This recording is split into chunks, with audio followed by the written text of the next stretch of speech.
हरे कृष्ण. श्रीमद भगवत गीता जशी आहे तशी, अध्याय 5. अध्यायाचं नाव आहे कर्म संन्यास योग. 10वा श्लोक वाचायला सुरुवात करणार आहोत. त्याआधी श्रील प्रभुपादांना प्रार्थना करूया. हे श्रील प्रभुपाद, आम्ही भगवद्गीता ग्रंथ वाचून समजून घेण्याचा प्रयत्न करीत आहोत. त्यासाठी आम्हाला आशीर्वाद द्या. धन्यवाद प्रभुपाद. श्लोक क्रमांक 10. पुढे भगवान श्रीकृष्ण अर्जुनाला उपदेश देताना म्हणत आहेत, ब्रह्मणि आधाय कर्माणि संगम त्यक्त्वा करोति यः लिप्यते न स पापेन पद्मपत्रम इव अंभसा. भाषांतर, जो व्यक्ती कर्मफल भगवंतांना समर्पित करून आसक्ती न ठेवता आपले कर्म करतो, तो कमलपत्र ज्याप्रमाणे पाण्याने स्पर्शिले जात नाही त्याप्रमाणे पापकर्माने प्रभावित होत नाही.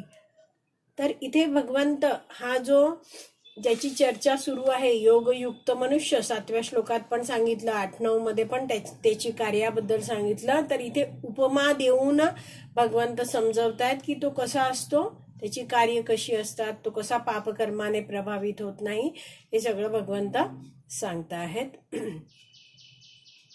तर शब्द जरा समजून घेऊया आपण. हे ब्रह्मणी, ब्रह्मणी शब्दशः अर्थ बघून सांगते, पुरुषोत्तम श्री भगवंतांना, आधाय समर्पित करून, कर्माणी सर्व कर्मे. असा व्यक्ती काय करतो आहे, कर्मफळ भगवंतांना समर्पित करतोय. आणि पुढे आहे संगम त्यक्त्वा करोति यः, जो व्यक्ती संगम त्यक्त्वा म्हणजे आसक्ती न ठेवता आपलं कर्म करतो. आणि कसा आहे तो, ब्रह्मणी आधाय, कर्मफळ त्याने भगवंतांना समर्पित केलं आहे. दुसरी ओळ बघा, न लिप्यते, लिप्यते न म्हणजे तो, लिप्यते म्हणजे प्रभावित होत नाही, स म्हणजे तो, कशाने प्रभावित होत नाही, पापेन म्हणजे पापाने. तर उदाहरण दिलंय, काय तुलना कशी केली आहे, पद्मपत्रम इव अंबसा. पद्म म्हणजे कमळ, पत्रम म्हणजे कमळाचं पान आहे ते, पान, पत्रम म्हणजे पान, इव म्हणजे प्रमाणे, आणि अंबसा पाण्यात जरी कमळाचं पान आहे तरी ते पाण्याने प्रभावित होत नाही, स्पर्शिलं जात नाही.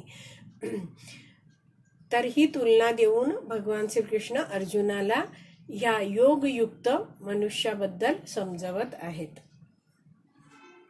म्हणजेच काय आहे, हा व्यक्ती आहे योगयुक्त आहे, भगवंतांशी हा जोडला गेला आहे आणि कर्मफळ भगवंतांना समर्पित केलेलं आहे. म्हणजेच तो भगवंतांसाठीच कार्य करतो.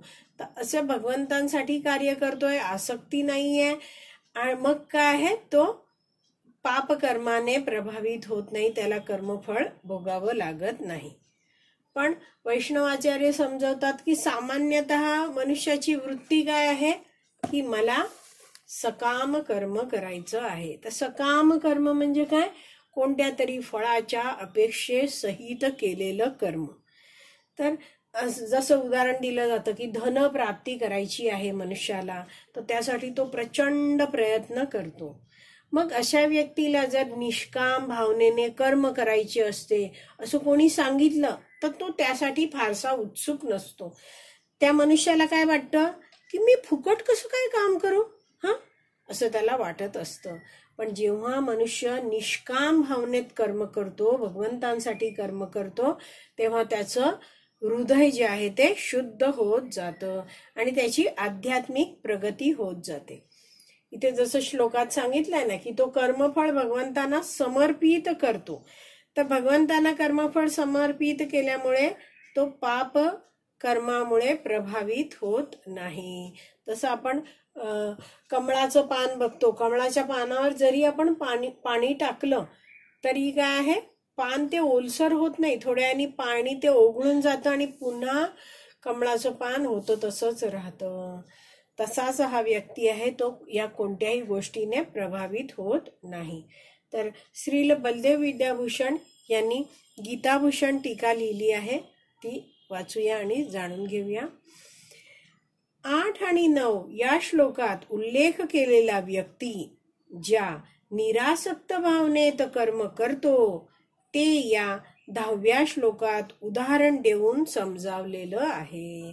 तर हा जो योगयुक्त मनुष्य आहे, ज्याच्या वेगवेगळी कार्य कशी करतो, कुठची कार्य करतो, हे 8 आणि 9व्या श्लोकात सांगितलंय. तर तो व्यक्ती कसा निरासक्त भावनेत कर्म करतो हे इथे आपल्या कमळाच्या पानाचं उदाहरण देऊन समजवलेलं आहे. पद्म पत्र इव अंभसा.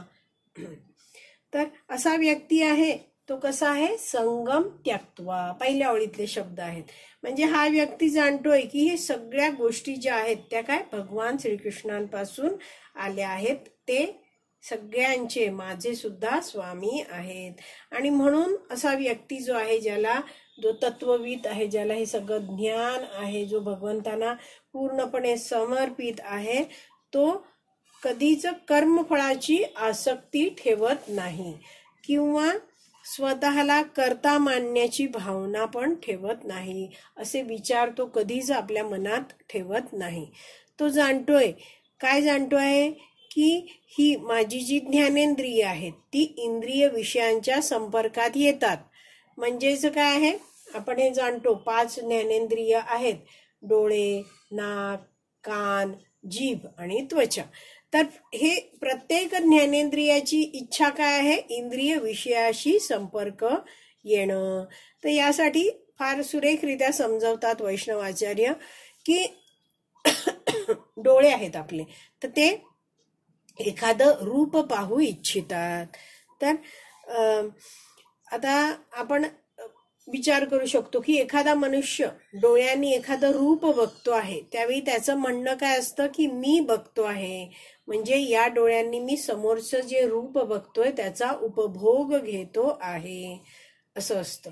म्हणजेच आपण ही उरलेली सगळी जी ज्ञानेंद्रिय आहेत ती त्या इंद्रियांच्या इंद्रिय विषयांशी संबंधित असतात. तेव्हा काय असतं, उपभोग घेण्याची भावना असते.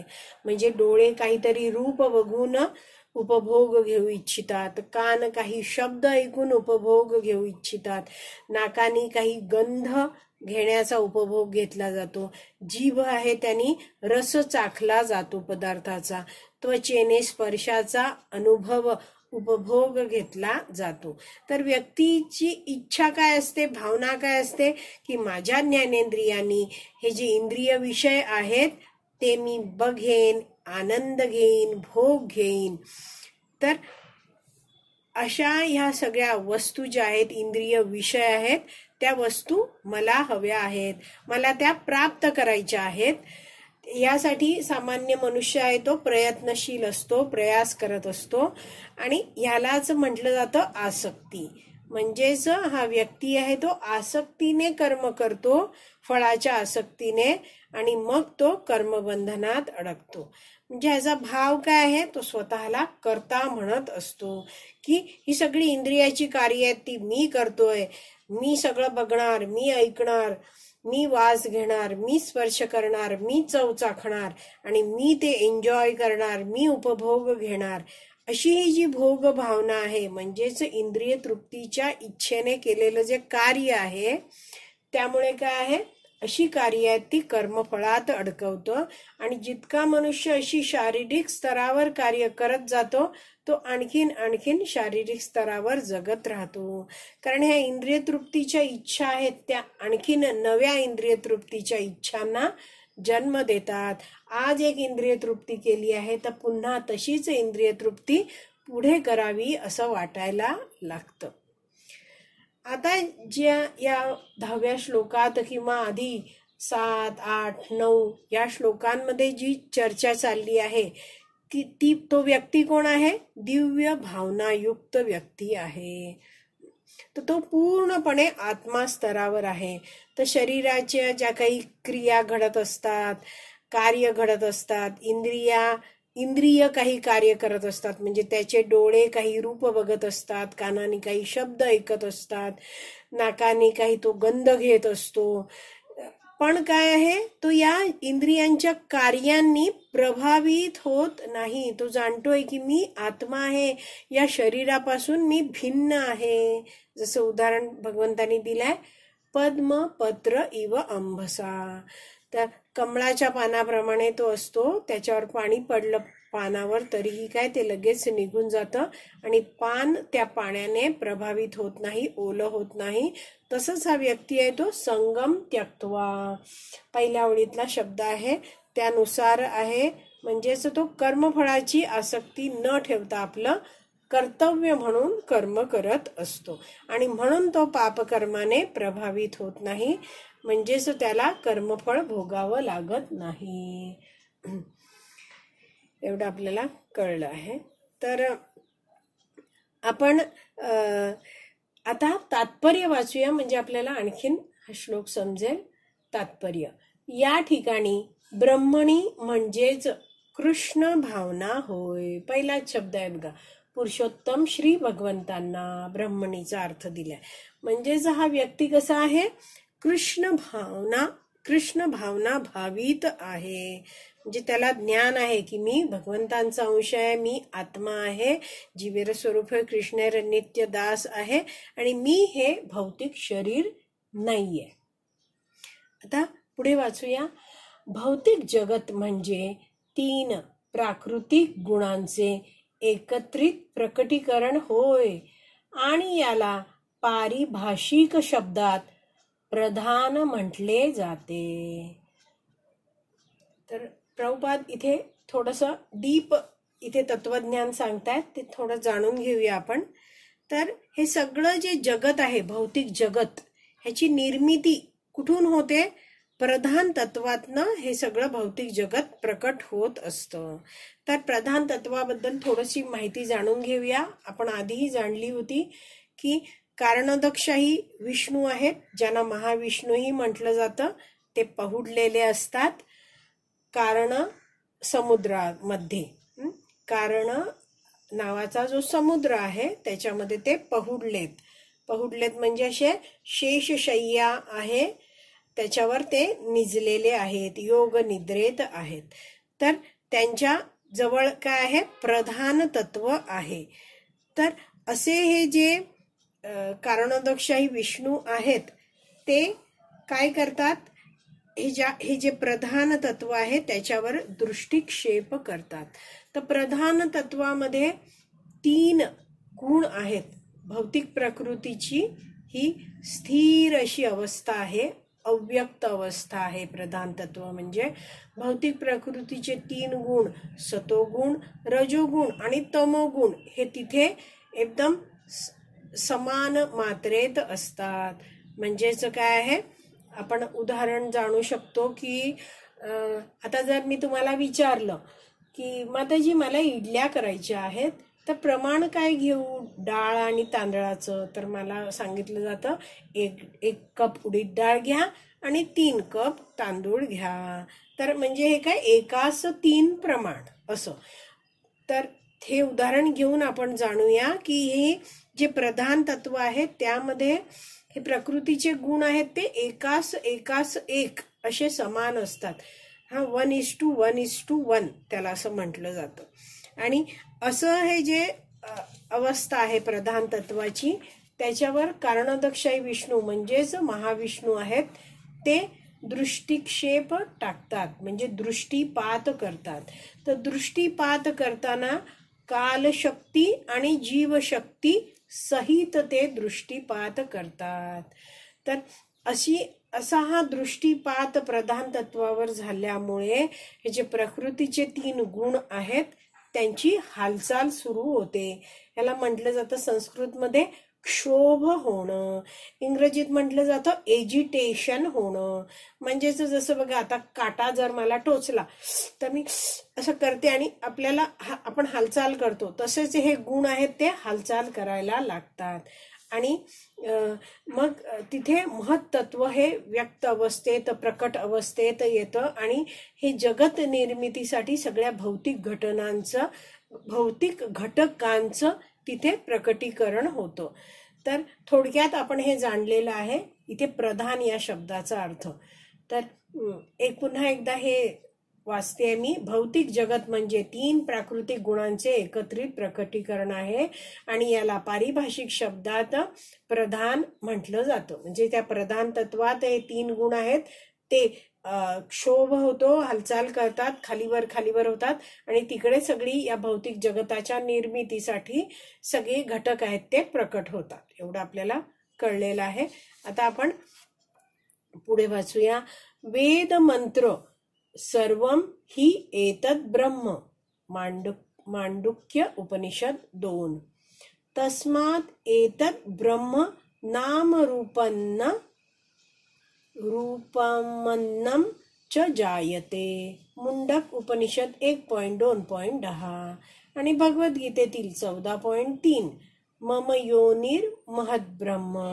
ही विधाने दर्शवितात की भौतिक जगातील सर्व गोष्टी म्हणजे ब्रह्माची अभिव्यक्ती आहे आणि परिणाम किंवा कार्ये जरी भिन्न प्रकारे प्रकट झाली तरी ती कारणापासून अभिन्नच आहेत. खूप मोठं आपण हे वाक्य वाचले आहे. नीटपणे जाणून घेऊया. एक तर इथे दिलं आहे की भगवद्गीतेचा 14.3. तर 14.3 हा श्लोक काढते आहे आणि त्या शब्दाचा अर्थ आपण तिथून पण जाणून घेऊया म्हणजे आपल्याला कळेल. 14.3 त्यातलं इथे वाक्य दिलं आहे मम योनी. तो शब्द अगदी सुरुवातीलाच आहे बघा. मम योनी महत् ब्रह्म. तर ब्रह्म नामक संपूर्ण भौतिक तत्व हे जन्माचा स्रोत आहे.